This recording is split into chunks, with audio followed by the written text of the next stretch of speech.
agora tenho aqui um prazer imenso, né, de receber um convidado muito querido, uma pessoa que eu gosto muito e que é verdadeiramente um amigo do peito, Dr. Pacheco, Antônio de Pádua Pacheco, que é médico, um dos mais respeitados da cidade, já com anos aí de atividade na medicina, músico, político. Doutor Pacheco, boa noite, prazer imenso tê-lo aqui. Olá, Elza, muito boa noite a todos que nos assistem. Um prazer é meu de estar aqui com você e com o seu público e de poder falar um pouco de nós, um pouco da gente, né? Porque às vezes você disse muito bem, embora você tenha exagerado, falou que eu sou músico, que eu sou político e tal, mas a minha profissão mesmo é a medicina, né, Elza? O meu avô dizia, falou assim, você tem que ter uma profissão. E a política, na verdade, Elza, para ninguém, a política não pode ser profissão. A política tem que ser um serviço que se presta à população. E isso veio que naturalmente na minha vida. Eu de médico, do lado de cada mesa, paciente do lado de lá, eu devagarinho eu fui passando para o lado de lá, do lado da população, porque eu fui observando no exercício da minha profissão, médico, pneumologista, eu fui observando quanta necessidade existe do lado dos pacientes e nem todo mundo está doente. Às vezes o que falta é uma melhor condição de vida, é um emprego digno, são condições de saúde melhores, enfim. E às vezes até um afeto, né? Um afeto, um abraço começa por isso, né? Começa por isso, né? Então eu fui percebendo essa necessidade da população que sempre existiu, né? Não é nada recente, não há nenhum governante que vai dizer eu vou resolver essa situação, não é próprio da natureza humana, né? Agora, em relação à saúde, você me perguntou da música, e eu falo da música, mas a saúde como um todo, ela contempla todas essas necessidades elementares. Você tem que ter uma profissão, você tem que ter um emprego, você tem que ter condições de trabalho. Porque tem a saúde mental. Saúde mental, né? Também. Como é que pode ter saúde alguém que vive mal, mora debaixo da ponte, não tem condições de moradia digna? Como pode ter saúde? Não é verdade? É verdade. Então esse conjunto de situações é que me levou a me envolver com a política. Eu recebi um convite lá atrás do prefeito Valmor Barbosa Martins, e naquele ano, que era o último ano da administração dele, nós lançamos a pedra fundamental do que são hoje as UPAs. Né? Entendi. As UPAs. Nós implantamos o primeiro pronto atendimento de Jundiaí, que é o PA da Ponte. Porque você, inclusive, como médico, sim, ao longo dos anos, atuou também na medicina do município. Sim, eu fui médico do município, né? Sou funcionário público aposentado. Trabalhei no UNIS cerca de 15 a 18 anos como pneumologista e lá atrás, então, nós, digamos, lançamos a pedra fundamental do que são os pronto atendimentos.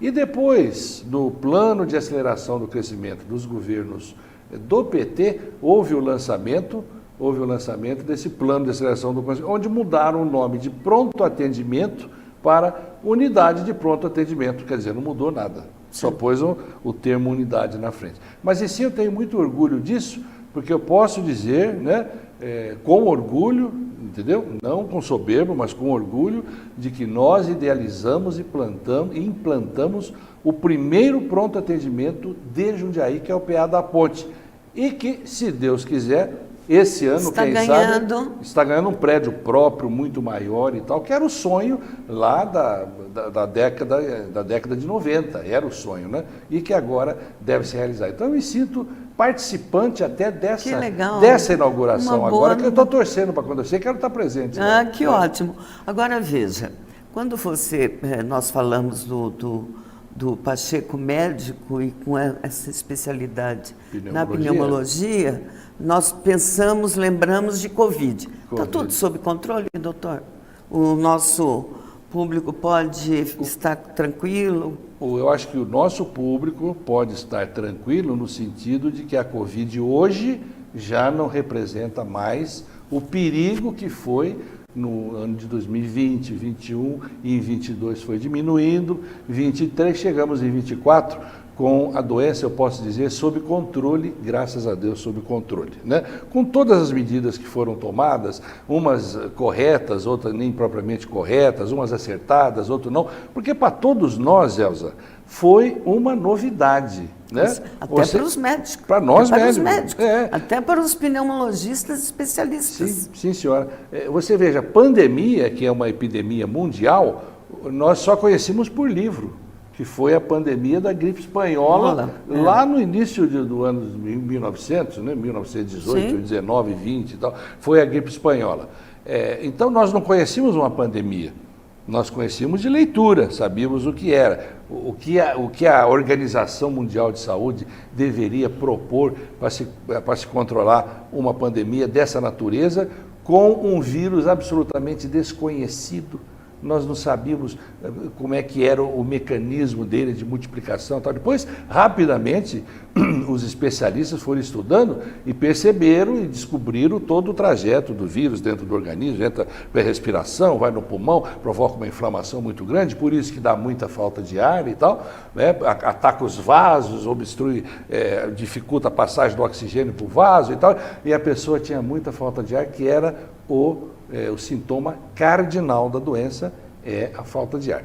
Então eu posso dizer para você que a doença não desapareceu, mas hoje ela está felizmente sob controle e acredito que ela possa até permanecer aí. Mas vai permanecer aí como uma gripe que veio todo ano, como a própria tuberculose, que ainda existe de forma endêmica, mas que também não oferece tanto risco mais para a população, porque ela tem tratamento. E veja bem, Elza, a tuberculose, apenas como ilustração, ela é conhecida desde tempos bíblicos. Antes de Cristo já existia tuberculose. E ela está aí. E ela está aí até hoje. Hoje tem medicamento controle, que cuida dela 100%. Então, da Covid, não há mais necessidade de alarme, de alarde e nem dos excessos, alguns excessos que foram cometidos, como isolamento social e uma série de coisas que causou outros problemas, né? Na tentativa de resolver uns, foram causados outros problemas. Doutor Pacheco, ainda dentro dessa caminhada aí de medicina, a gente tem ouvido aí ao longo desses dias da semana dengue. Dengue. Pois é. Rapidinho, se puder acho que fazer um comentário. Bem rapidinho. Eu acho que nesse momento, Elza, eu acho que a dengue merece mais preocupação do que a própria Covid. Entendi. Porque deu um boom novamente aí, né? E na época do calor, a reprodução é muito maior do mosquito, né?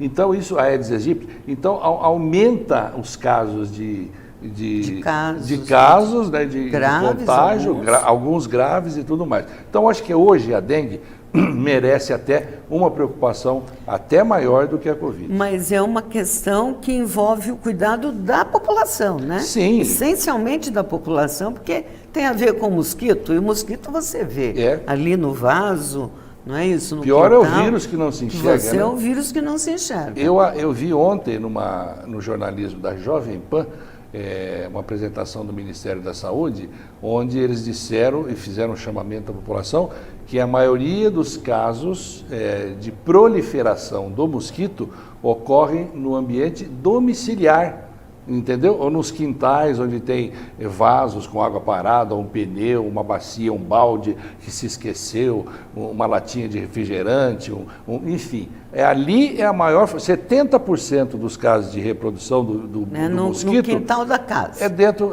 do domicílio. Então é importante esse nosso cuidado, né? Doutor Pacheco, agora mudando um pouquinho. Pacheco músico. Me fala isso. A gente sabe da sua eterna paixão pela música, que funciona como um bálsamo, né? Entre uma medicina e outras atividades. Olha, eu vou te contar uma coisa aqui. Eu fui fã, e acho que ainda sou, do Glauco, que é o diretor aqui da TV+. O Glauco tinha um grupo musical que chamava Quero Mais. Eu era fã. Todas as apresentações dele eu sempre ia, gostava de curtir. Eles tocavam muito bem, acho que o grupo não existe mais, mas conheço o Glauco e eu quero que ele saiba que eu era fã do grupo dele. E Você é baterista, não é isso? Eu sou baterista, então. E é assim, na minha juventude, até que eu entrei na escola de medicina e até ainda durante o curso de medicina, eu tocava bateria, também tinha um grupo e tal, e nós tocávamos em bailes, fazíamos bailes, apresentação e tudo mais. Então a minha alma, ela confessa a você que ela também é de música. De né? música. E agora você, inclusive, está no grupo... O grupo RH Positivo. Aliás, quero convidar você e quem nos está assistindo, saindo daqui hoje, nós vamos tocar no Boteco da Mama, ali na Bom Jesus do Pirapora. Vamos lá, viu, então, Valério, Aninha e Glauco? E quem não puder ir hoje, amanhã nós vamos tocar no Natura. O Natura é conhecido aí da maioria das pessoas, né? Que legal. Parabéns, né, doutor? Então, obrigado. Agora, fiz uma merchandise aqui. Que bom. Agora, vamos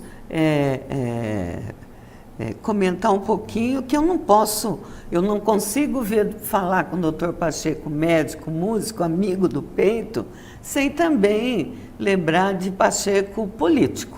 Né? Então, você tem também na alma, não é, essa essência política. Eu acompanhei um pouco do seu trabalho na Câmara Municipal entre 2013 e 2016, super atuante. Depois, enquanto vice-prefeito, estamos no ano eleitoral. Me conta, você volta para a política? Olha, Elza, eu digo assim, o meu nome, eu pertenço ao Podemos, né, que é um partido que tem na presidência uma mulher, que é a Renata Abreu. Pertenço ao partido, pretendo ficar no partido, e o meu nome está à disposição do partido, para aquilo que o partido me solicitar no próximo pleito de 2024. Porque quando terminou o meu mandato de vice-prefeito, se você se lembra, eu era vereador, você estava na Câmara também na assessoria parlamentar, e nós convivemos muito lá naquele período de 13 a 16. Em 17 eu fui para a vice-prefeitura junto com o Luiz, e fiquei até 2020, quando terminou meu mandato, e veio a pandemia. Eu costumo dizer, Elza, que a pandemia veio me subtrair daquele momento político, e eu tive que me dedicar, a opção foi meu consultório, onde eu poderia concretamente ajudar as pessoas. Agora, vencida ou quase vencida a pandemia, sem um risco muito grande, começa novamente uma ânsia de voltar à vida política, e eu acho que o meu caminho está mais ou menos reserva aí uma candidatura. Eu sou um pré-candidato do partido. Ah, é perfeito, viu? Eu quero até dizer o seguinte, que falar de política nesse ano político realmente é algo que nos move. Teremos aí oportunidade de falar mais, não é, sobre observatórios políticos aí ao longo deste ano, até já, desde logo. Eu o convido a voltar. Claro, né, com muito prazer e para nós comentarmos sobre política e tudo mais. E eu agradeço, viu, a sua vinda, o seu carinho, a sua amizade todos os tempos. E aí, comente aí sobre as suas considerações finais dessa sua participação nesse encontro marcado comigo hoje. Já temos um segundo, então, pelo que você falou, né? Já marcamos um segundo. Já vamos marcar um segundo encontro marcado com você. Vem aí, sim. Então, para a gente falar um pouquinho mais, né, sobre política, democracia, etc. e tal. Tá ótimo.